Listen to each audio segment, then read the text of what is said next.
Urdu podcast में जो है अफसाना निगार से 5-15 सवालात करते हैं और उन 15 सवालात के ज़रिए अफसानों, अफसानचों, अफसाना निगारी और अफसानचा निगारी के ताल्लुक से, अदब के ताल्लुक से और ख़ास तौर से उनकी ज़िंदगी के ताल्लुक से जो है हम कुछ बातें जो है वो जानना और समझना चाहते हैं।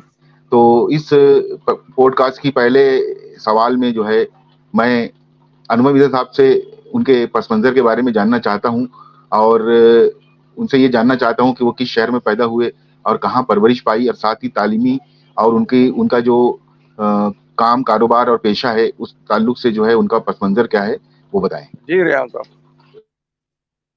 तो मेरे जन्म का जहाँ तक मामला है, मैं बॉम्बे में पैदा हुआ हूँ।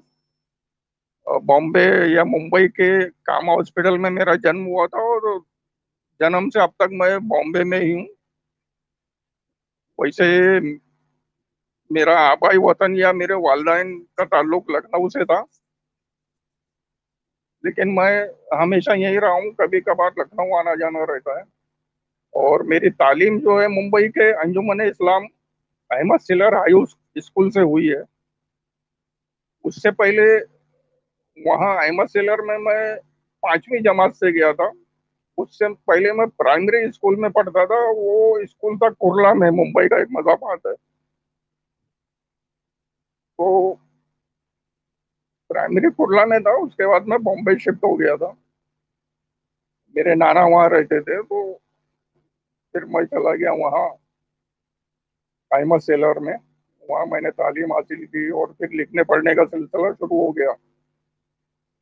और धीरे धीरे लिखने पढ़ने का शौक ऐसा था कि जब हम सातवीं या 8वीं जमात में थे, उस जमाने में मैंने साजिद रशीद, मैं और मेरे एक फोटोग्राफर दोस्त है अकबर कुरैशी, हमने किसी से मदद ना लेते हुए अपने पैसों से, उस जमाने में हमें जितने भी पैसे मिला करते होंगे, उससे हमने एक मैगजीन स्टार्ट किया था उर्दू में। उसका नाम था लोटपोट और वो बाकायदा रजिस्टर्ड नाम था। हमने जब उसको रजिस्ट्रेशन के लिए लोटपोट भेजा, तो उस जमाने में हिंदी में लोटपोट बहुत मकबूल रिसाला था। तो कुछ लोगों ने हमें बताया कि यार वो लोटपोट वहां से निकलता है, वो नाम तुम्हें नहीं मिलेगा, तुमने क्यों भेज दिया। और उस जमाने में कुछ बहुत ज्यादा पाबंदियां नहीं थी। हमने सिर्फ एक ही नाम लिख के भेजा था, लोटपोट, और वो नाम हमें मिल गया था।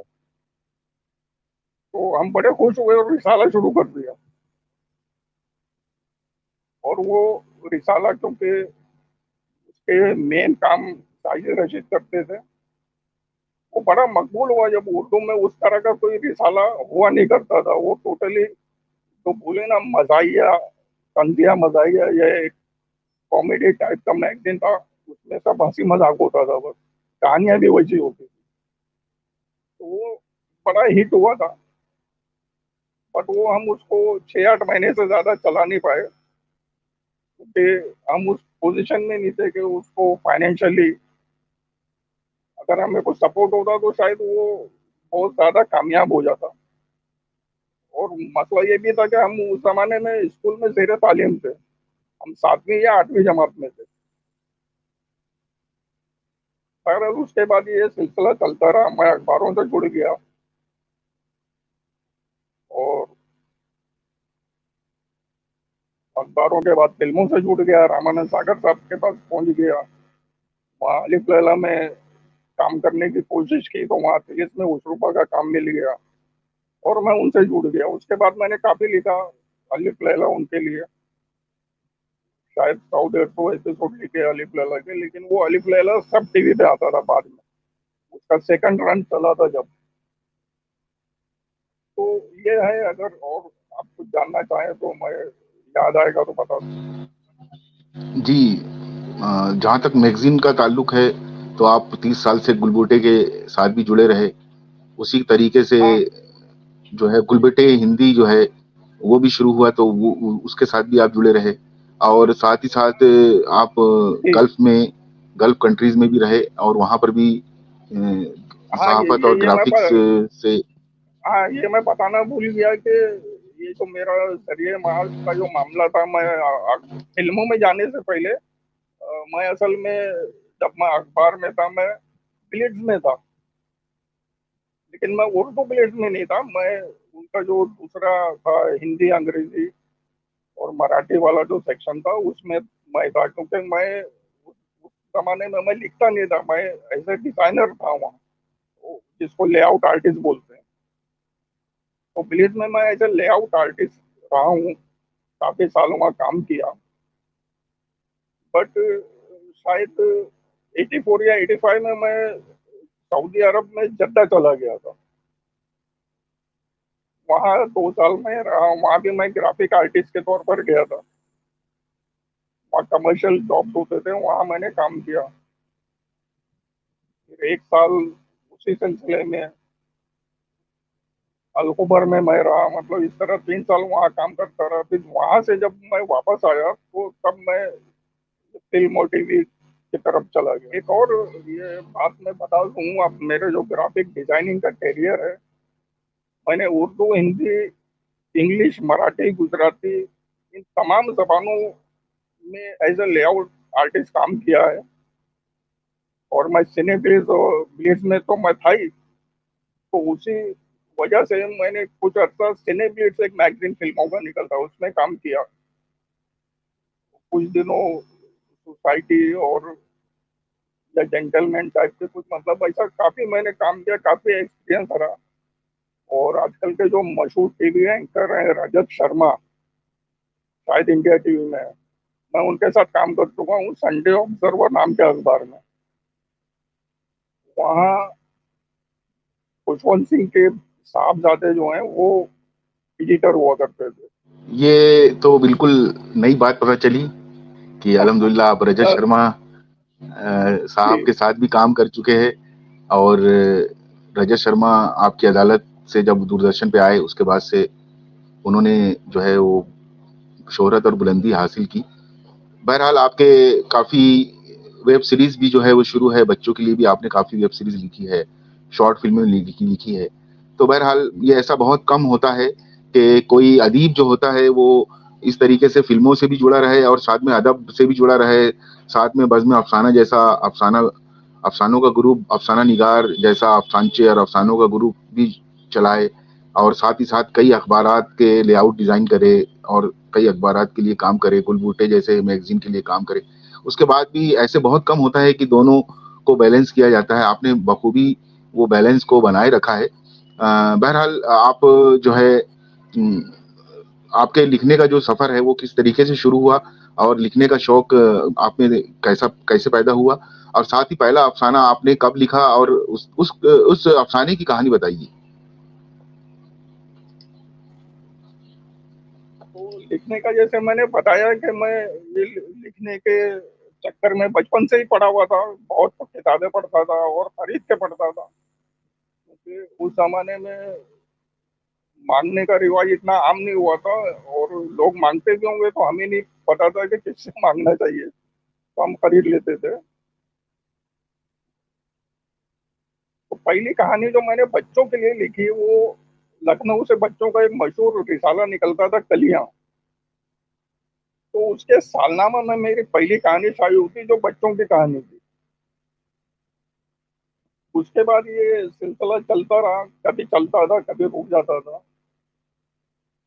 तो पहला अफसाना जब मैंने लिखा, शायद ये 70-75 के जमाने की बात है, सबसे पहले मैंने जो अफसाना लिखा, तो अब पता कैसे करें कि भाई ये ठीक लिखा है कि गलत लिखा है, तो उसको सुनाने मैं पहुंच गया था सलाम बिन रजाक के पास।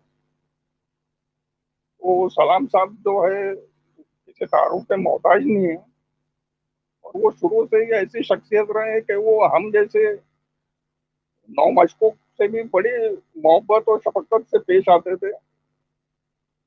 उनसे मिलने पर ऐसा लगता ही नहीं था कि वो कितने बड़े, मतलब टीचर हैं या कलमकार हैं। वो बड़ी कंधा पेशानी से मिलते थे।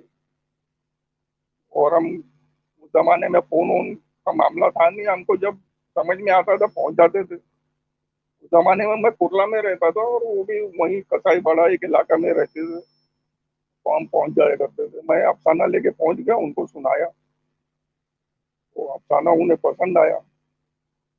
कुछ चीजें उन्होंने मुझे बताई कि ये ऐसा कर लो वैसा कर लो। और इस याद से तारीफ की कि भाई तुमने पहला अफसाना लिखा है तो काफी अच्छा है। तो उस जमाने में नशिस्तें हुआ करती थी मुंबई के ग्रैंड कोर्ट इलाका में। तो उन्होंने कहा ये अफसाना तुम वहाँ सुनाना, तो मैंने वहाँ सुनाया, वहाँ भी सबने पसंद किया। वहाँ अनवर कमर, साजिद रशीद और कुछ और लोग थे। लेकिन वो अफसाना मैंने आज तक कहीं शाये नहीं करवाया, क्योंकि मुझे कहीं ना कहीं ऐसा लगा कि शायद ये लोग मेरी हौसला अफजाई करने के लिए वाह वाह कर रहे हैं। मुमकिन है ये अफसाना उतना अच्छा ना हो।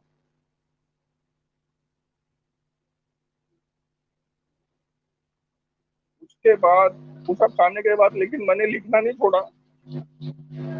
मेरा रुझान ट्रांसलेशन की तरफ हो गया था, मैं तर्जुमे करने लगा था। और ऐसे तर्जुमे करता था कि तकरीबन रोजाना एक एक कहानी तर्जुमा कर देता था। उस जमाने में कमलेश्वर बहुत मशहूर आदमी थे, उनका मजमुआ मैंने खरीद लिया और उस मजमुए की सारी कहानियां मैंने तर्जुमा कर दी उर्दू में। और सारी कहानियां शाये हुई कहीं ना कहीं। और उसमें से ज्यादातर कहानियां जो शाये हुई थी, मालेगांव से एक रिसाला निशानात निकला करता था, सुल्तान सुबहानी साहब उसके एडिटर थे। तो मेरा कमलेश्वर का पहला अफसाना वहीं शाये हुआ था। लेकिन उससे पहले, ये मैं कमलेश्वर की बात कर रहा हूँ, उससे पहले मेरा एक कश्मीरी अफसाने का तर्जुमा किया था। वो तर्जुमा मैंने हिंदी से किया था, कश्मीरी कहानी थी, वो शायर में शाये हुआ था। उसके बाद मेरी एक दूसरी कहानी, ये तो पहली कहानी तो मैंने कहीं शाये नहीं करा। दूसरी कहानी मैंने कहानी या अफसाना लिखा था बाजगश्त के नाम से। ये अफसाना मुंबई से एक फिल्मी नीम नीम अदबी रिसाला निकला करता था, सबरंग। उसमें वो अफसाना शाये हुआ था बाजगश्त के नाम से। ये अफसाना भी मैंने नशिश में सुनाया था और अफसाना सुन के अनवर कमर साहब ने मुझे मशवरा दिया था कि भाई तुम इस अफसाने का नाम टहलता हुआ बटन रख लो। फिर मैंने उनकी बात सुन ली लेकिन मानी नहीं, उसका नाम नहीं बदला था मैंने। तो ये है इब्तिदाई मामला रेहान साहब। जी, जी। तो उसके बाद से आपके काफ़ी अफ़साने मैंने पढ़े हैं और बहुत से मौज़ूआत को जो है आप बहुत ही खूबसूरती से बरतते हैं। तो बहरहाल आपसे ये जानना है कि आपको आपके जो अफ़सानों में आप जो मौज़ूआत को कहानी में जो है वो ढालते हैं, तो कौन-सा मौज़ूआत आपको ज़्यादा मुतासिर करता है? और किस किस्म के किरदार और हालात जो है आपके अफ़सानों में नज़र आते हैं?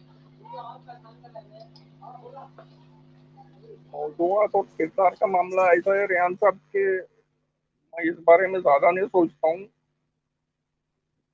मैं सिर्फ ये देखता हूँ कि कहानी जो है एक आम आदमी की कहानी हो, हमारे आसपास की फिक्री कहानी हो जिसमें हकीकत का रंग हो। मेरे बेशतर कहानियों में आपने देखा होगा और दूसरे लोगों ने भी महसूस किया होगा कि वो आधी हकीकत आधा फसाना जैसा मामला होता है। उसमें कुछ ना कुछ हकीकत से ताल्लुक जरूर होता है, या तो किरदार होते हैं या कहानी होती है या पस मंजर होता है या शहर होता है या कुछ नाम होते हैं।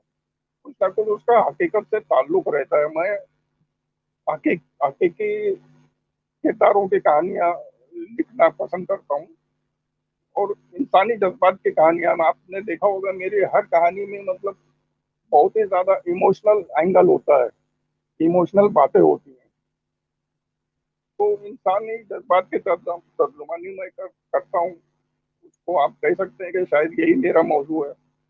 उसमें जब आप एक आम इंसान की कहानी और इंसानी जज्बात की तर्जुमानी करते हैं तो उसमें माहौल या जो कुछ भी है वो तो अपने आप आ जाता है। और मुझे ऐसे इस किस्म की कहानियां मैं पढ़ना भी पसंद करता हूँ जैसे मैं लिखता हूँ। जी, जी। जहाँ तक मैंने मुशाहिदा किया है, चाहे वो फ़िल्में जी हों, शॉर्ट फ़िल्में हों, अफ़साने हों, कहानियाँ हों, कि 2 आजकल जो है वो 2 चीज़ें ज़्यादा जो है वो मकबूल होती है। एक जिसमें मिज़ाह हो यानी कि कॉमेडी हो, और दूसरा जी जिसमें जज्बात हो। आप जितनी भी फिल्में आज चल रही है या अफसाने जो पसंद किए जाते हैं, तो उसमें एक ये है कि इमोशंस, जज्बात अगर हम सही तरीके से उसकी तर्जुमानी कर दे, तो वो जी अफसाने को देखना नहीं पड़ता, वो अफसाना जो है वो बिल्कुल पसंद किया जाता है। साथ ही जैसा कि आपके ऊपर मैंने एक हकीकत निगारी पर एक मजमून भी लिखा है, तो मैंने देखा है कि जी आप हकीकत निगारी के मामले में अभी असर हाजिर में बहुत आगे हैं, हम सबसे बहुत आगे हैं, और किरदारों को इस तरीके से पेश करते हैं कि वो आधी हकीकत आधा फसाना होने के बावजूद भी वो 100% हकीकी नजर आता है।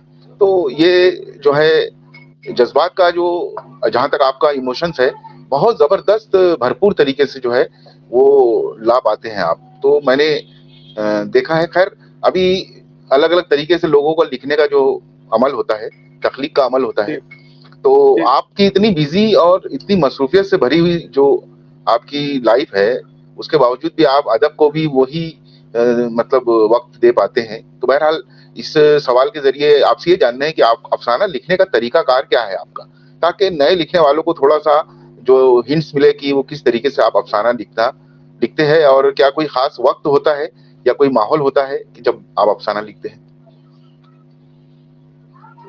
अफसाना लिखने का वक्त और माहौल हर कलमकार के लिए मुख्तलिफ हो सकता है, लेकिन मेरा तरीका है कार, मैं अफसाना लिखूं, अफसानचा लिखूं, या इवेंट में सोशल मीडिया के लिए कमेंट्स लिख रहा हूँ, या कुछ छोटा मोटी तहरीर लिख रहा हूँ, मेरे लिए सबसे अच्छा वक्त होता है, बल्कि मैंने उसको आप ये कह सकते हैं उसूल बनाया हुआ है कि सुबह उठने के बाद सबसे पहले मैं कुछ लिखता हूँ। ये मेरी आदत बन गई है कि सुबह मैं उठता हूँ तो ज़हनी तौर पे मैं कुछ करना चाहता हूँ, और मैं देखता हूँ कि क्या लिखा जा सकता है, कौन सा मौजू हो सकता है।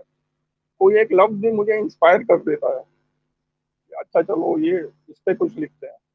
तो सुबह का वक्त होता है तो मैं लिखना शुरू कर देता हूँ, और मैं अच्छा खासा डिपेंड करता है कि मैं क्या लिख रहा हूँ। तो आधा घंटा, 1 घंटा, 2 घंटा, और जब तक मैं वो उसको कंप्लीट नहीं कर लेता हूँ तब तक उसको करता रहता हूँ। लेकिन ये सुबह का होता है, और मेरी सुबह हो जाती है 7 बजे।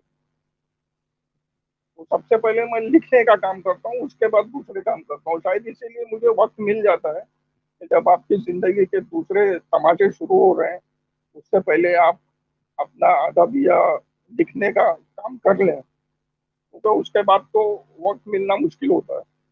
आदमी कहीं ना कहीं मसरूफ हो जाता है जरिए माश में, या कुछ कुछ लोग जो जॉब वगैरह कर रहे हैं तो उन्हें मोहलत नहीं मिलती। और एक बात मैं ये जी। बता दूं कि जब पहले मैं लिखता था, तो जब मैं सुबह उठता था तो मैं कागज कलम लेके बैठ जाता था,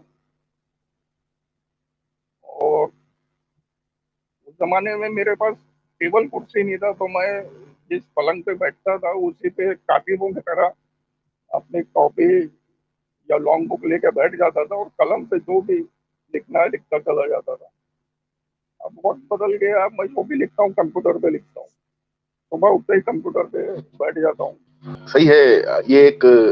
ये सवाल तो मैं हर किसी से करता हूँ, लेकिन आपका जो तरीका है वो सबसे अलग लगा कि दिन भर में जो मसरूफियात का हमारा जो तूफान उठने वाला रहता है, तो उसके पहले ही हमें कुछ लिख लेना चाहिए, ताकि ये उस यकीन है, मसरूफियत के तूफान में, हाँ, उस ये तूफान जो में है इस हम पे जो है, बह ना जाए।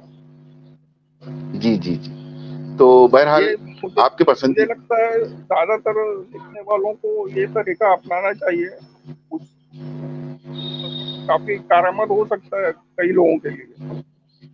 सही है, बिल्कुल सही। तो आपके पसंदीदा अफसाना निगार कौन से है, और उनकी कौन सी जो तसानीफ है वो आपको मुतासिर करती है? मुझे ऐसा लगता है कि मुझ जैसे कम पढ़े लिखे आदमी के लिए ये सवाल मुनासिब नहीं है, क्योंकि मैं अदब का हार्डकोर कारी या स्टूडेंट नहीं हूँ। क्योंकि मेरे ट्रैक चेंज होते रहते हैं, मैं कभी फिल्मों में होता हूँ, कभी अदब में होता हूँ, कभी जर्नलिज्म में चला जाता हूँ, और कभी डिजाइनर बन जाता हूँ। तो कहना कि मेरा पसंदीदा अफसाना निगार कौन है, तो शायद मैं इसका जवाब न दे पाऊँ, क्योंकि ऐसा कोई है नहीं। हाँ, अच्छी कहानियां मुझे जरूर पसंद आती है, मुझे मुतासिर करती हैं। वो कहानी किसी की भी हो सकती है। वो इंतजार हुसैन का आखिरी आदमी भी हो सकता है, सुरेंद्र प्रकाश का बिजोका भी हो सकता है, प्रेमचंद का दोबैल भी हो सकता है, मंटो की बेशुमार कहानियां हैं। तो किसी किसी एक का या कुछ लोगों का नाम लेना मुनासिब नहीं है। हर अच्छी कहानी मुझे मुतासिर करती है। हाँ, उसमें ये भी है कि ये जरूरी नहीं है कि वो कहानी या अफसाना उर्दू का हो, वो किसी भी जबान का हो सकता है। वो अंग्रेजी में हो या किसी भी जबान में हो, हिंदी में हो, मराठी में हो, अच्छी कहानियां मुझे मुतासिर करती हैं। अब वो जिसने भी लिखी हो। सही है। ये जरूरी नहीं है कि कोई एक ही शख्स हो या दो चार ऐसे अदीब हो कि जिनको हम पसंद करें या उन्हीं की सिर्फ तहरीरों को अपनी पसंदीदा तहरीरें बताएं। बहरहाल अच्छा लगा ये आपका जवाब, मुझे मतलब बहुत पसंद आया कि वो कोई भी हो सकता है, नया लिखने वाला हो, पुराना हो, हिंदी का हो या कोई और जबान, उर्दू का हो या किसी भी जबान का हो, तो कोई भी कहानी आपको जो है वो अच्छी है अगर, तो वो पसंद आएगी, तो वो आपकी पसंदीदा कहलाएगी भी। तो बहरहाल एक सवाल मैंने जो देखा है कि मैंने अक्सर कोई मसला होता है, कोई मसाइल पैदा होता है, हमारे मसाइल मसाइल हमारे चारों तरफ बिखरे पड़े हैं। तो जब कोई मसला उठता है तो मैं अपने जहन का जो बोझ हल्का करने के लिए उस मसले को जो है वो अपनी तहरीरों में उठाता हूँ। तो इसको आप कहाँ तक जायज मानते हैं, और आप कभी किसी मसले को जो है कभी किसी अफसाने या अफसानचों में आपने कभी उठाया है, तो ये मसला जो है मतलब किस तरीके से आप इसके हक में है कि हमें अफसानों में जो हमारे आसपास के मसाइल है उसको उठाना चाहिए? ये जरूरी नहीं है कि हर कलमकार या अफसाना निगार अपनी तहरीर में कोई मसला या मसाइल उठाए। ये डिपेंड करता है कि लिखने वाला उतना कैपेबल है कि नहीं। कि अगर हमारे माशरे में या हमारी समाज जिंदगी में या हमारे आसपास कोई मसला है, तो क्या कलामकार इस लायक है कि वो उस सवाल को मुनासिब अंदाज में पेश कर सके, एहतजाज कर सके, अपना एहतजाज दर्ज करवा सके अपनी कहानी के जरिए। मुझे लगता है ये बहुत मुश्किल काम है, और ये काम जो लोग कर सकते हैं उन्हें जरूर करना चाहिए। हर कलमकार को हीरो बनने की कोशिश नहीं करना चाहिए कि अच्छा, समाज में ये नाइंसाफी हो रही है, मैं इसके खिलाफ लड़ूंगा, मैं अपने अफसाने में लिखूंगा और दुनिया हिला दूंगा। ये हर एक का काम नहीं है। मैं समझता हूँ ये मेरा भी काम नहीं है। मैं बस अच्छी कहानियां लिखना पसंद करता हूँ, लिखता हूँ। अब पता नहीं किसी ना किसी तौर पे कोई मसला मसला मसाइल मेरी कहानी से फिक्री तौर पे जुड़ जाए तो ये अलग बात है। मैं अपने तौर पे मतलब नेतागिरी करने की कोशिश नहीं करता हूँ। जी रेहान साहब। जी जी। क्या है कि आज़ादी और तक़सीम हिंद में जो मसाइल जी पैदा हुए, तो जी। उसे हमारे जो सीनियर्स हैं और हमारे हिंदी या उर्दू के जितने भी मुसन्निफीन हैं, उन्होंने उसको बखूबी उठाया है। तो जैसे कुछ कुछ बेशक। मसले हैं जो हल हो चुके हैं, कुछ मसले जो है वो हल हो हाँ, चुके हैं, लेकिन आजकल हमारे जो मुसन्निफीन हैं वो आज भी वो उस मसले को उठाते हैं जबकि वो मसला हल हो चुका है। खास तौर से जैसे बिल्कुल मतलब सही है। जो, हाँ, तो वो जो 40 और 50 और 70 की दहाइयों में जो मसाइल थे वो मसाइल अपना रूप बदल चुके हैं, तो वो उसको उस एतबार से उठाना चाहिए। तो ये आपका सही है कि जिन्हें वो मसला उठाना है, हर कोई जो है वो तलवार लेके मैदान में उतर जाए, ये मुनासिब भी नहीं। तो बहुत बिल्कुल अच्छी सही। बात कही आपने। और जैसा कि आप अक्सर एक मसला है जो आजकल अफसांचा निगारी हो रही है, तो उसको तो आप हमेशा अपने कमेंट हो या अपने अफसांचे हो या उसमें उठाते ही रहते हैं। तो एक मसला तो आप ना चाहते हुए भी उठाते रहते हैं, तो वो है अफसांचा हाँ निगारी। तो बहरहाल हाँ तो मैं समझता हूँ कहीं ना कहीं उसके लिए मैं कैपेबल हूँ। मैं उस पोजीशन में हूँ कि इस अगर ये कोई मसला है तो मुझे लगता है कि मैं लोगों को कुछ रहनुमाई कर सकता हूँ, उनको सही राह सिराते मुस्तकीम पे ला सकता हूँ। तो मैं अपने तौर पे कोशिश करता रहता हूँ।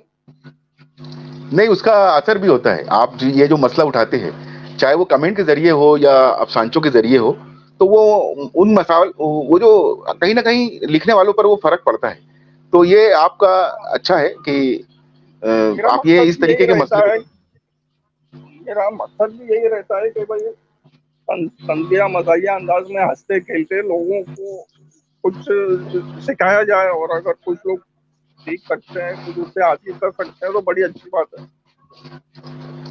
जी। जी इसी से एक जुड़ा है कि जैसे हम अक्सर देखते हैं कि कहानी लिखने वाला जब अपने कहानी लिखता है तो उसकी उसके जो पैगाम जो है वो कारी तक नहीं पहुंच पाता। तो जहां तक मतलब मैं आपसे आप इस ताल्लुक से जो पैगाम देने के ताल्लुक से जो है मैंने देखा है कि जी। आप जो पैगाम देना चाहते हैं वो कारी तक पहुंचता है। तो जी। मतलब इस ताल्लुक से थोड़ा-सा मैं ये चाहता हूँ कि आप नए लिखने वालों को कि वो जो उनके ज़हन में जो कहानी रह जाती है, पैगाम उनके ज़हन में रह जाता है, कहानी बाहर आ जाती है, व्हाट्सएप पे भी आ जाती है, यहाँ तक कि वो किताबों और मैगज़ीन में शाये भी हो जाती है। तो वो क्या नहीं करना चाहिए या क्या करना चाहिए कि वो पैगाम वो कागज़ पे भी उतरे, हमारे ज़हन में रुक ना जाए वो। तो उस ताल्लुक से थोड़ा-सा मैं चाहता हूँ कि इस पे आप बात करें।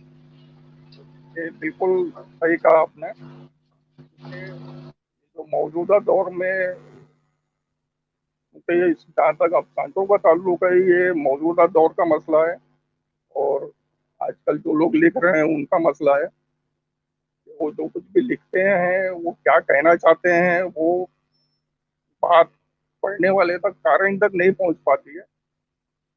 मतलब जिसे कहते हैं ना, अदब वाले जिसे तरसील का अलमिया कहते हैं, ये वो मामला है कि मुमकिन है लिखने वाले के जहन में कोई अच्छी बात होगी और वो चाहता होगा कि ये लोगों तक बात ले जाऊं, लेकिन वो उसे मुनासिब अंदाज में लिख नहीं पाता। अगर नहीं अच्छे अंदाज में ना लिख पाता हो तो भी ये कोई मसला नहीं है। उसे मंजर आम पे लाने से पहले सबसे पहले तो ये कि उस चीज को खुद 10 बार पढ़ लेना चाहिए कि भाई मैंने क्या लिखा है, ये खुद मेरी समझ में आ रहा है कि नहीं। अगर मेरी समझ में आ रहा है तो आपके भी समझ में आएगा। तो इसलिए उसको 10 बार पढ़ लेना चाहिए, अपने दोस्त अहबाब को दिखा लेना चाहिए। अगर कोई हमसे ज्यादा जानता है जबान बयान या अदब के मामले में, या फिक्शन का अच्छा पार्टी है, उससे सलाह मशवरा कर लेना चाहिए कि अगर इसमें कोई कमी, कोई खामी रह गई है तो उसे दूर कर दिया जाए, उसके बाद मंजर आम पर लाया जाए। कोई भी तहरीर ऐसी मंजर आम पे नहीं लाना चाहिए जो खुद आपको नहीं पता है। यानी आप तो सोच रहे हो मैंने एक पैगाम दे दिया, लेकिन वो पैगाम ऐसी लैंग्वेज में लिखा हुआ है कि अगर आपको दोबारा वो पढ़ने के लिए आपको दिया जाए तो पता चला आप खुद नहीं समझ पा रहे हो कि आपने लिखा क्या था। तो पहले वो खुद को समझ में आना चाहिए, तो सबको समझ में आएगा। मैं अक्सर अपनी तख्लीकात जो है अनवर मिर्ज़ा साहब को भेजता हूँ और जी। एक दफ़े उनसे मशवरा ज़रूर लेता हूँ और बहुत स ये चीज़ भी मैं बता दूँ, एक चीज़ साफ़ कर दूँ कि अफ़साना निगार ग्रुप हो या बज़्म अफ़साना हो, मैं मेरी भी तख्लीकात जो है वो वापस की गई है। अनवर मिर्ज़ा साहब ने वापस की है, अगर वो मौज़ू नहीं मुनासिब लगा है, तो वापस की है, तो इसमें बुरा मानने की ज़रूरत नहीं है। लेकिन उससे बहुत ज़्यादा जी। फ़ायदा हुआ है, नए लिखने वालों को ख़ास तौर से। कुछ लोगों को ये लगता है कि यार अनवर मिर्ज़ा साहब जो है, वो ये तख्लीकात वापस कर देते हैं। तो उसमें बुरा मानने की ज़रूरत नहीं है। वो असल में हमारे बिल्कुल बिल्कुल। भले के लिए ही हाँ, भले के लिए एक एक कदम उठाते हैं वो। तो मेरी मेरी भी जो है कई दफ़े अनवर मिर्ज़ा साहब ने वापस की है तख्लीकात। तो बहरहाल आपने बहुत ही मतलब नए लिखने वालों के ताल्लुक से जो है ना, आपने बहुत कुछ बातें कही। फिर भी अभी आपके नज़र में जो नए लिखने वाले हैं, उनको फ़ायदा हो वो ताकि जी। आप वो हाँ, तो उन कुछ और गलतियाँ जो वो करते हैं, वो ना करें। तो उस ताल्लुक से अगर आप कोई और गलतियाँ आपको आपको नज़र आती हैं, तो उसपे भी अगर कुछ बात करना चाहें तो आप कर सकते हैं। ये बात मैं बताना चाहूंगा, नए लिखने वाले हों या यहाँ तक कि पुराने लिखने वाले हों, या सवाल नए पुराने का कम है। सवाल ये है कि जो चीज आप लिख रहे हैं, मान लीजिए लिखने वाला अफसानचा लिख रहा है, तो उसके लिए सबसे पहले तो ये जरूरी है कि वो अपने आप से ये सवाल करे कि अफसानचा अगर वो लिखने जा रहा है तो उससे पहले उसने कितने अफसानचे पढ़े हैं, वो कितने अफसानचा निगारों को जानता है। जैसे कि मैं अपने ग्रुप की बात बताऊं, हमारे ग्रुप में जब ग्रुप शुरू हुआ तो शुरू शुरू में मामला ये था कि मंटो के अलावा कोई जानता ही नहीं था कि कोई और भी अफसानचा लिखता है। हाँ, मकामी लोगों की बात अलग है। मकामी लोगों का मामला ऐसा है कि हर आदमी अपने अपने जगह पर शहंशाह बना हुआ है, लेकिन जो सीनियर में जो हमारे पेशराव हैं उसमें मंटो के अलावा किसी का नाम नहीं लिया जाता था। लेकिन जब हमारा ग्रुप शुरू हुआ धीरे धीरे, क्योंकि मैं ये सब बहुत पढ़ता रहता हूँ, जब मैंने अफसानचे का ये जो मामला शुरू हुआ तो सबसे पहले मैंने ये काम किया कि मैं बेशुमार अफसाने पढ़े। मतलब मैं ढूंढ ढूंढ के किताबें पढ़ता था कि भाई कौन कौन अफसाने लिख रहा है। तो फिर हमने ग्रुप में बताया कि भाई देखो, मंटो के अलावा जोगेंद्र पाल भी अफसाने लिखते थे। लोगों ने कहा अच्छा, ये तो बड़ी अच्छी बात है, जोगेंद्र पाल भी लिखते थे। फिर हमने बताया कि भैया रतन सिंह भी अफसाने लिखते थे। तो लोग खुश हुए कि वाह भाई, एक और मिल गया। तो अब मामला ये है कि ये तीन नाम रह गए हैं, मंटो, जोगेंद्र पाल और रतन सिंह। इसके बाद चौथा नाम किसी को नहीं पता है, क्योंकि वो चौथा नाम हमारे ग्रुप में अभी तक बताया नहीं गया। अब आजकल जहाँ भी बात होती है ये तीन नाम दोहराए जाते हैं, क्योंकि अब ये तीन नाम लोग जान चुके हैं। तो कहने का मतलब ये सबसे बड़ी चीज है मुताला। अगर आप कुछ लिख रहे हो, कुछ लिख रहे हो तो लिखने से पहले पढ़ना जरूरी है। अब आप इसकी मिसाल इस तरह भी ले सकते हैं कि जब दुनिया में तालीम की इब्तिदा हुई, सीखने का जहाँ मामला है, लिखने पढ़ने का मामला है, तो उसकी जो इब्तिदा हुई है, अल्लाह ताला ने उसकी इब्तिदा पढ़ने से की थी, लिखने से नहीं की थी। इकरा सब लफ्ज जो है ये कहाँ से आया? पहला लफ्ज इकरा है, मतलब पढ़ो। पहला लफ्ज ये नहीं आया था कि लिखो। जब तुम पढ़ोगे नहीं, पढ़ नहीं सकते तो लिखोगे क्या? तो लिखने वालों को बस ये बात ध्यान में रखना चाहिए, और अपने दोस्त अहबाब से मशवरा लेना चाहिए। जैसे आपने कहा कि आप अपनी कहानियां मुझे पढ़ने के लिए भेजते हैं, तो मैं भी अपनी कहा आप लोगों को ये भी बताइए कि मैं भी अपनी कहानियां, अफसाने आपको पढ़ने के लिए भेजता हूँ। एक दूसरे से सलाह मशवरा करते कि भाई सब ठीक है, खैरियत है कि नहीं, अगर कुछ गड़बड़ है तो बताइए। तो मुझे लगता है लोगों को भी इस पर अमल करना चाहिए। कोई कितना भी बड़ा राइटर हो, उसको अपने दोस्त अहबाब से सलाह मशवरा लेना चाहिए। और जब सलाम साहब हयात थे, मैं अपना हर अफसाना, और यहाँ तक के कुछ ऐसे अफसानचे जिसमें मैं कंफ्यूज रहता था या कुछ मुझे अंदेशा रहता था कि यार पता नहीं क्या लिखा, तो वो मैं सलाम साहब को भेजता था, और वो फिर जब अपनी राय देते थे उसके बाद में उसको मंजरेआम पे लाता था। फिर अंदर जी, जी। मैं मतलब आपने सही कहा कि आप भी मुझे भेजते हैं। और मैं एक बात ये बता दूँ कि मुंशी प्रेमचंद पर मैंने एक अफ़साना लिखा है, मास्टर। तो उस अफ़साने में जब मैंने उसको लिखा, वो बहुत मुश्किल मौज़ू था। तो अनवर मिर्ज़ा साहब ने उसे बहुत पसंद भी किया, बाद में उसपे जो है मुनासिब मशवरे भी दिए। लेकिन मैं आपको बता दूं कि जब वो मैंने बज़्म अफ़साना के लिए भेजा, तो उसका आखिरी का जो जुमला है, तो वो वसीम अकील शाह ने कहा कि इसे वही उसी ज़बान में रखा जाए कि जिस ज़बान में बोला गया है। तो उस अफ़साने में वसीम अकील शाह ने भी, जो है हमारा दोस्त है, उसने भी उन्होंने भी काफ़ी अच्छा मशवरा दिया। तो ये सही बात है, नए लिखने वालों को अपनी तख्लीक़ात अपने दोस्तों को दिखाना चाहिए।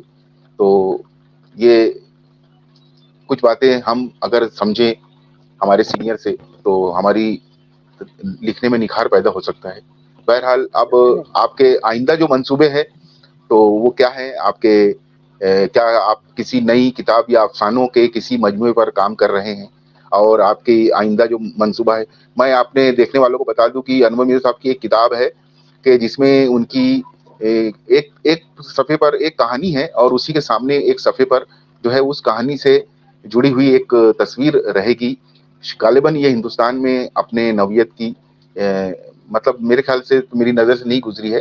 तो एक किताब तो ये आने वाली है, वो तैयार भी है, और उसका जो डिजाइनिंग है या ग्राफिक्स है वो भी अनवर मिर्जा साहब का है, और साथ में कहानी जो है वो भी एक अनवर मिर्जा साहब की एक कहानी रहेगी। इसके अलावा और क्या मंसूबा है आपका, अशाती मंसूबा और अफसानों का मजमुआ आप कब ला रहे हैं, उस ताल्लुक से बात कीजिए। जी, मंसूबों का तो ऐसा है रेहान साहब, मैं एक साथ कई प्रोजेक्ट पे काम कर रहा हूँ। प्रोजेक्ट मतलब वो सारी किताबें हैं। तो कई मतलब दर्जन भर किताबें होंगी जिस पर मैं काम कर रहा हूँ। उसमें एक किताब का तो आपने जिक्र कर दिया, जो महाराष्ट्र अकेडमी से शाये होगी शायद, उनके ताउन से। दूसरी जो किताब है वो शामे गरीबा का हिंदी वर्जन है। शामे गरीबा को मैं हिंदी जबान में ला रहा हूँ। का नाम हिंदी की मुनासबत से बदल दिया जाएगा, क्योंकि शामे गरीबा हिंदी वाले शायद ना समझ पाए। तो एक तो वो है, शामे गरीबा के तमाम कहानियां हिंदी में आ जाएंगी।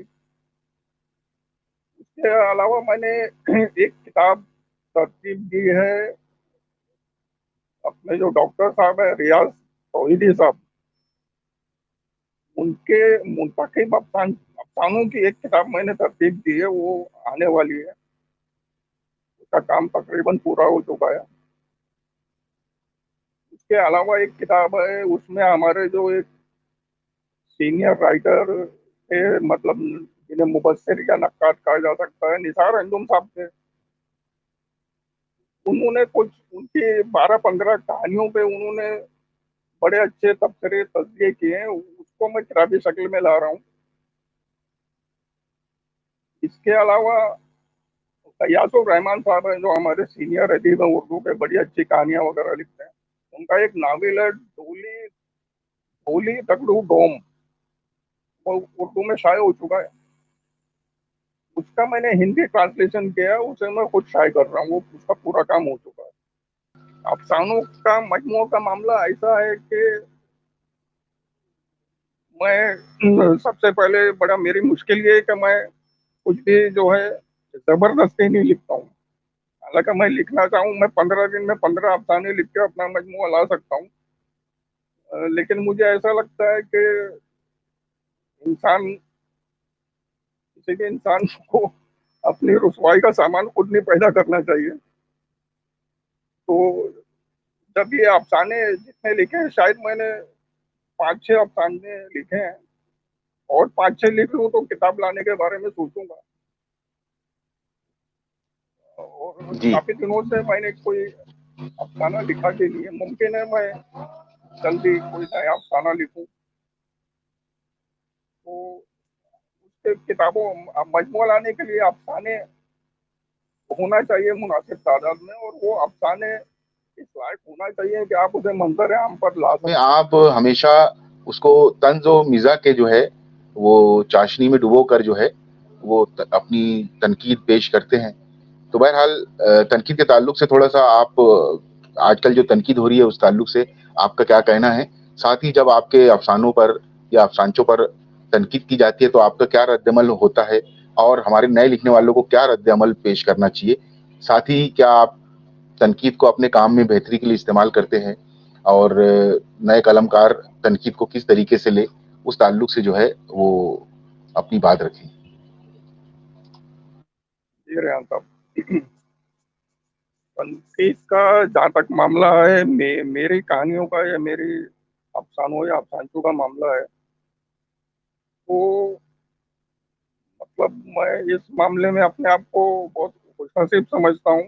सब अल्लाह का करम है कि मेरी तख्लीकात पे तनकीद बहुत कम होती है। आप उसे कह सकते हैं ना के बराबर होती है, और कुछ होती भी है तो वो पता चल जाता है कि ये असल में तनकीद बराए तनकीद है, ये असल में तनकीद नहीं है।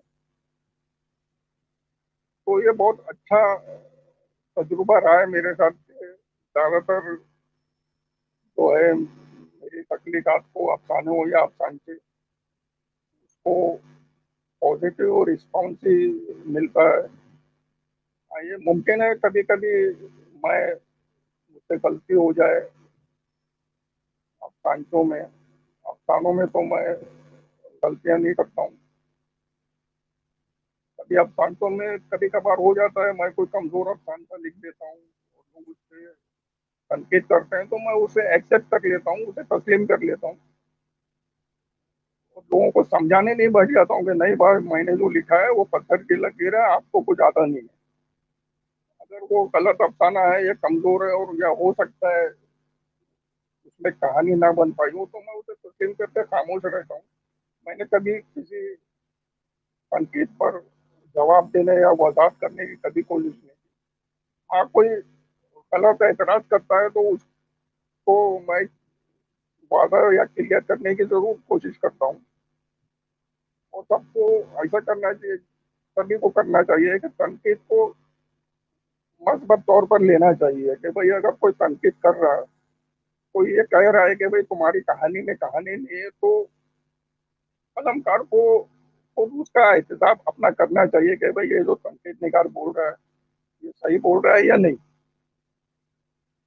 तो आजकल भी सबको उसी पे अमल करना चाहिए, उसी में बेहतरी होती है। और जो भी संजीदा और इंसाफ पसंद तनकीद निगार हैं, जो गैर जानिबदारी से तनकीद करते हैं, उनकी बात पर ध्यान देना चाहिए कि भाई इसमें अगर हमारे तकलीफ में कुछ खामी निकाली है या कुछ सवाल किया है तो ऐसा क्यों किया है। तो खुद एहतसाबी बहुत बड़ी चीज है। सही है। तनकीद जो है वो कभी भी जो है वो उसे मतलब अपने इस तरीके से नहीं करना चाहिए और इस तरीके से लेना भी नहीं चाहिए।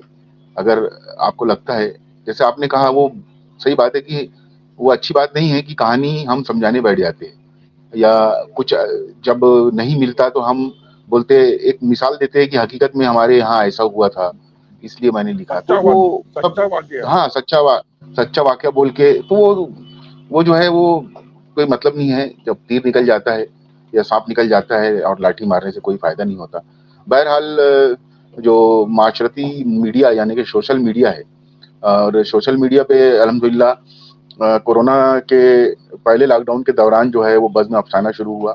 और व्हाट्सएप पर ये बज़्म अफ़साना एक सिर्फ मतलब ग्रुप ना होकर एक तहरीक बनी और हिंदुस्तान के सभी लिखने वाले, बल्कि बर्रे सगीर के बोलना चाहिए, सभी लिखने वाले बड़े अफसाना निगार जो है उससे जुड़े और उस पर खूब जी। तबसरे और खूब मतलब बेहतरीन किस्म के अफसाने पेश किए गए। उसी के बाद अफसाना निगार जो है वो ग्रुप आपने शुरू किया उसी कोरोना जी। लॉकडाउन के दौरान। और उसमें उस खास तौर से अफसानचों को बहुत ज़्यादा फ़रोग मिला उस ग्रुप से। और उसके बाद हम दोनों ने मिलकर अफसानचों की अलिफ लैला या अल्फ लैला जो है उसको हमने शाये किया। 1001 अफसानचे हैं। बहुत से लोगों ने कोशिश किए, कर रहे हैं, ऐलान कर रहे हैं, लेकिन आज तक कोई 1000 अफसानचों की किताब शाये करने से आज तक किसी ने वो शाये नहीं की। उसके बाद हम लोगों ने, आपने पहली पहली खबर में सब लोगों को मौका दिया और सभी अफसानचा निगारों की अफसानचों को शाये किया। अल्फाज इनके हमने 3 शुमारे जो है वो अफसानचों पे खुसूसी निकाले। तो बहरहाल इस सवाल ये इतनी लंबी तमहीद बांधने की वजह ये है कि ये जो सारा कुछ हुआ है वो सोशल मीडिया व्हाट्सएप के जरिए हुआ है। तो आप का क्या ख्याल है, सोशल मीडिया और से अफसानों को फायदा हुआ है या नुकसान हुआ है? तो आपको ये किस तरह लेते हैं आप इसको? जी। सोशल मीडिया का मामला ऐसा है रेहान साहब के, ये मैं पहले भी पता नहीं कब कहा, मैंने कहा होगा कि ये दो धारी तलवार है। तो जैसे कि हर चीज के अच्छे को बुरे दोनों पहलू होते हैं, तो हमको ये देखना होता है कि कौन सा पहलू अच्छा है कौन सा बुरा है। सोशल मीडिया ने अफसानचों को जहाँ फायदा पहुंचाया है वहीं नुकसान भी बहुत पहुंचाया है।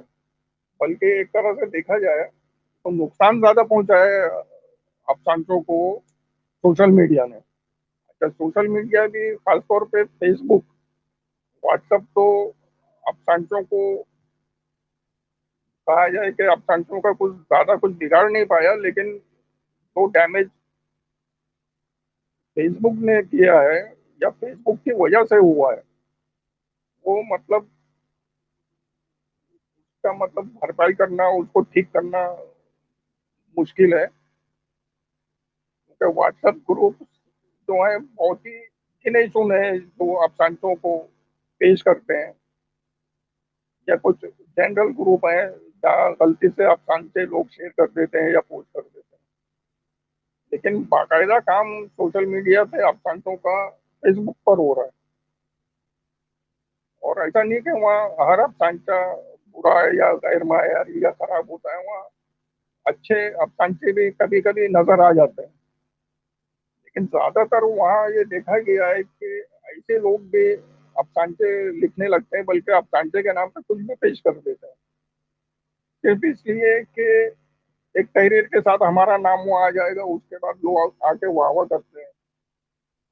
वो जो सही मानों में कलमकार नहीं है, राइटर नहीं, उन्हें बड़ा अच्छा लगता है कि यार हम तो घर बैठे राइटर बन गए, इससे अच्छा और क्या। तो इससे नुकसान पहुंचा है। और कुछ लोग तो लतीफे नुमा अफसानचे, लतीफों को अफसानचा बना के पेश कर रहे हैं, या कहीं से अकवाले जर्रीन कॉपी करके उसे अफसानचा बना के पेश कर दिया। कुछ लोग तो है, उनको एक तो अच्छा जुमला कहीं से मिल गया तो वो लगा के उसको अफसानचा बना के पेश कर देते हैं, तो उससे बड़ा नुकसान हुआ है। उससे लोग, जो संजीदा लोग हैं, वो अफसानचे से दूर हो गए। उनको लगा कि शायद सभी लोग ऐसे गैर मयारी चीजें अफसानचे के नाम पर पेश करते हैं। क्या ऐसा नहीं है, अच्छे अफसानचे लिखे जा रहे हैं, बहुत लोग लिख रहे हैं। हमारे ग्रुप में तो कोशिश होती है कि अच्छे से अच्छा अफसानचा पेश किया जाए। उसके लिए हम लोगों से लड़ते भी हैं, लोगों को समझाते भी हैं कि भाई ऐसा नहीं, वैसा लिखो, ये नहीं वो लिखो।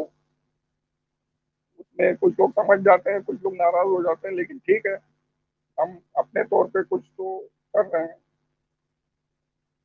और फेसबुक इतना बदनाम है अफसानचों के मामले में,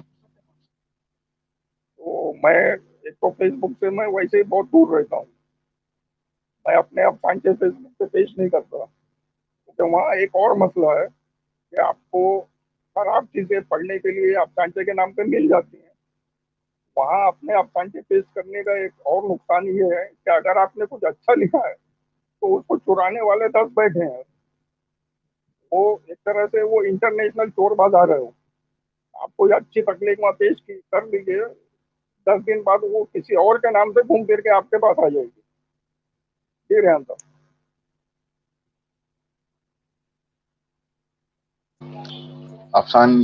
फेसबुक जो है वो अफसानचों के साथ साथ में जो गजलें हैं, खासतौर से शायरी की, जी। उसको भी बहुत नुकसान पहुंचाया है। बहरहाल हाँ वो आपकी भी, मैं तमाम बातों से मुत्तफिक हूँ हाँ वो भी मैं कि देख चुका नुकसान हूँ ज्यादा है। कि जी। नुकसान ज्यादा होता है। और ये इसलिए हो रहा है कि नॉन राइटर जब राइटर बनने की कोशिश करते हैं तो उससे नुकसान होता है। और वो नुकसान किसी भी सेंस को हो सकता है, लेकिन आजकल अफसानचा जो है शॉर्टकट बना हुआ है कि भाई इससे मुख्तसर तो कुछ नहीं हो सकता, 2 जुमले लिखो अफसानचा। मतलब एक शायर ने किसी की गजल उड़ाई, पाकिस्तान के किसी शायर की गजल हाँ गजल उड़ाई।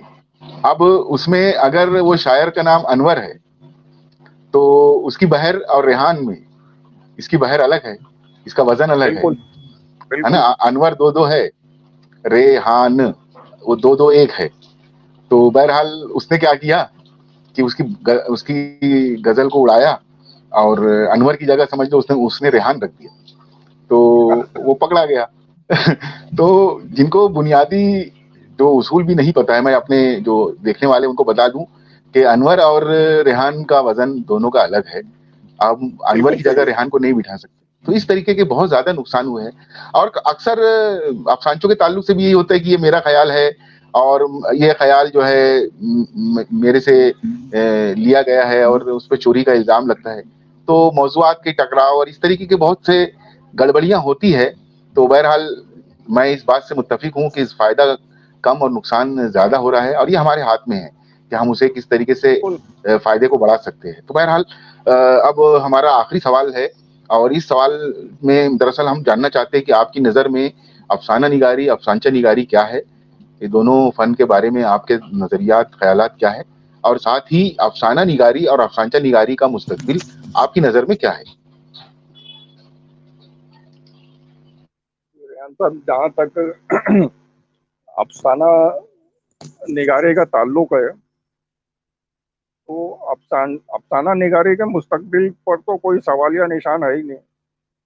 अफसाने आज लिखे जा रहे हैं, कल भी लिखे जाएंगे, और जब तक दुनिया लिखे जाते रहेंगे उसके मुस्तकबिल को कोई खतरा नहीं है।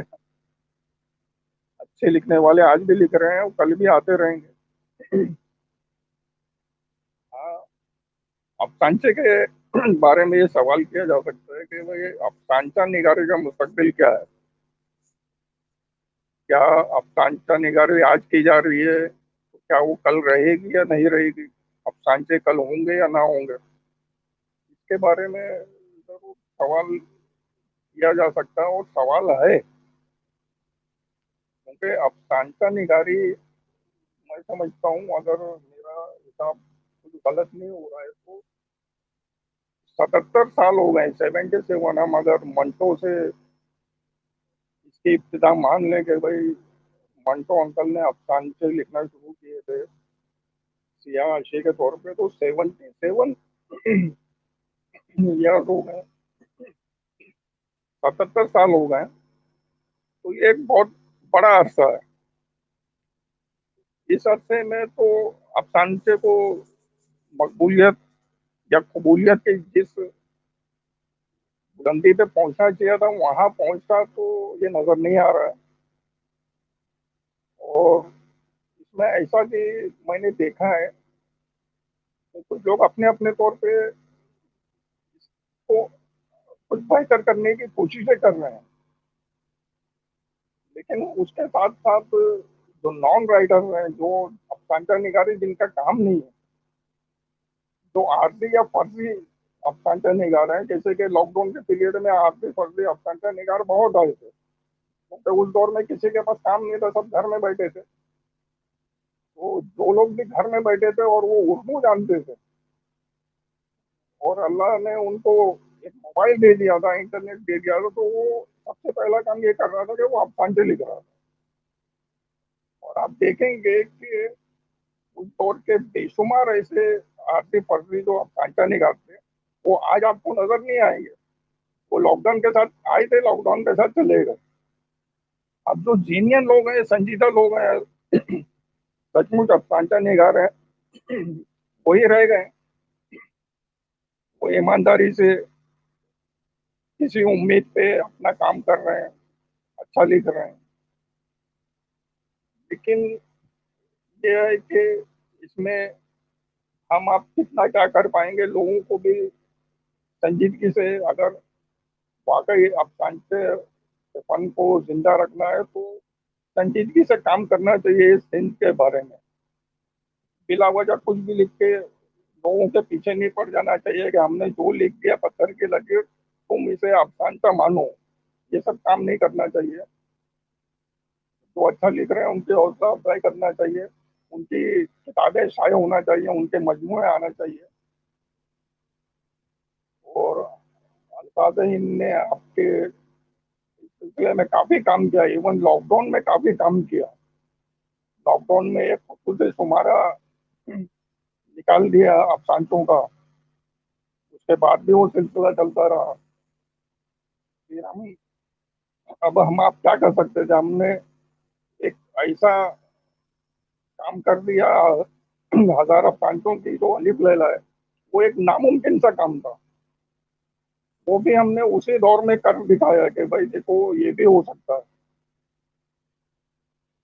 और अभी एक अहम बात, आप मेरे मंसूबे पूछ रहे थे, मैं उस वक्त मुझे याद नहीं आया। तो ये जो एक अहम मंसूबा मैं बताना भूल गया था, ये सबको मालूम होना चाहिए कि हम आपने मिलकर जो हजार अफसानचों की अलिफ अल्फ लैला जो मुरत्तिब की थी, तो आजकल मैं जो काम कर रहा हूँ उसमें एक अहम काम यह है कि उसका मैं हिंदी वर्जन लाने वाला हूँ, और वो अल्फाज हिंद के इदारे से ही शाये होगा। उसका हिंदी जो है मैं ट्रांसलेशन कर रहा हूँ। बस ये है कि उसमें एक काम जो अहम तो असल काम है वो ये है कि उसमें से जो कमजोर अफवाहें हैं वो हम उसमें से निकाल दें। ये भी अच्छी बात है, लोगों के सामने आ गई कि जो अलिफ लैला है अफसानचों की, वो हिंदी में भी आएगी। बहरहाल आपसे सर बात करके बहुत खुशी हुई, और कुछ बातें जैसे रजत शर्मा साहब के साथ काम करना, और साथ में आप जब सुबह उठते हैं तो कुछ लिखने की कोशिश करते हैं, और कुछ हमारे जो दोस्त हैं वो नाश्ते के नाश्ता खाने और उसके चक्कर में रह जाते हैं। कुछ जो है वो थैली लेके मार्केट में कीमा और गोश्त लाने पहुंच जाते हैं। तो ये आपका अच्छा लगा कि ये इस पे अमल करना चाहिए कि फ्रेश माइंड होता है सुबह। साथ ही उसके अलावा आपने अपने मंसूबे के बारे में भी जो बताया, तो जैसा कि शाम गरीबा हिंदी में आने वाली है, अलिफ लैला हिंदी में आने वाली है, और रियाज तौहीदी साहब का जो अफसानी मजमुआ है, या निसार अंजुम साहब का जो तबसरों का जो मजमुआ है, तो ये काफ़ी कुछ नई चीज़ें जानने की आज मौका मिला। आपके साथ बात करके बहुत अच्छा लगा। और हम जो है मध्य भारत टाइम्स और महानामा अल्फाज़ीन की जानिब से जो है एक चीज़ का ज़िक्र रह गया कि हमने अल्फाज़ीन के ज़रिए जो है वो 100 लफ्ज़ी कहानियों के 100 कलमकारों का जो है मजमुआ हमने वो भी शाये किया, और बाकायदा उसका इवेंट भी हमने अफसाना निगार पर शुरू किया। जब उसका ऐलान हुआ था तब भी लोगों को हैरत हुई थी कि ये देखते हैं अनवर मिर्ज़ा साहब और रेहान कौसर साहब जो है वो 100 कलमकार हिंदुस्तान में कहाँ से लाएँगे। लेकिन अल्हम्दुलिल्लाह 100 कलमकार उसमें शामिल है, और सलाम सर भी थे उसमें, और अल्हम्दुलिल्लाह हमारे बड़े जो अफसाना निगार हैं वो भी थे उसमें शरीक थे। और जब अलिफ लैला का भी हमने ऐलान किया था तो कुछ लोगों को वो भी जैसा कि दूसरे ऐलान सुनकर मजाक लगता है, वो मजाक लगा, लेकिन हमने उसे भी जो है वो शाये किया। तो बहरहाल आपसे बात करके बहुत अच्छा लगा, और मैं तो ये पॉडकास्ट बहुत पहले ही कर लेना चाहता था। बहरहाल आपने आज वक्त दिया, मैं आपका बहुत बहुत शुक्रिया अदा करता हूँ। आपका भी बहुत बहुत शुक्रिया, आपकी पूरी टीम का शुक्रिया।